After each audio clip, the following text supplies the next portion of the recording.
ছোটবেলা থেকেই রথের মেলায় যেতে আমার ভীষণ ভালো লাগে। আর বিয়ে হওয়ার পর, মা হওয়ার পর আজকে ছেলেকে নিয়ে যাচ্ছি রথের মেলায়।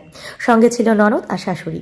প্রথমে গিয়ে আগে মন্দিরে ঠাকুর নমস্কার করে নিলাম, তারপরে মেলার ভিতর দিয়ে হেঁটে গিয়ে রথের দর্শন করলাম। সেখানে প্রভু জগন্নাথের কাছে মাথা ঠেকিয়ে ওখান থেকে প্রসাদ নিয়ে, আশীর্বাদী ফুল নিয়ে বেরিয়ে পড়লাম মেলা দেখার উদ্দেশ্যে।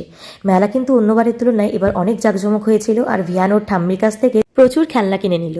তারপরে আমরা গোটা মেলাটা ভালোভাবে ঘুরলাম। আর এই ভিডিওটা যারা যারা দেখছেন তারা কিন্তু কমেন্টে জয় জগন্নাথ লিখতে ভুলবেন না।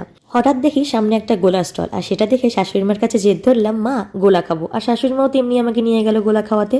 আমি গোলা খেয়েছি, ভিয়ান আর পায়েল খেয়েছিল আইসক্রিম। আর তারপরে এই জাম্পিং বেলুনের এখানে ভিয়ান আর পায়েল প্রচুর মজা করলো। আর তারপরে ভালোভাবে মেলা করে চলে এলাম।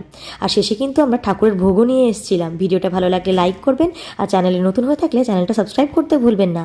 আপনাদের সাথে দেখা হচ্ছে আগামীতে নতুন কোনো মিনি ব্লগ নিয়ে। ততক্ষণের জন্য বাই, ভালো থাকবেন, জয় জগন্নাথ।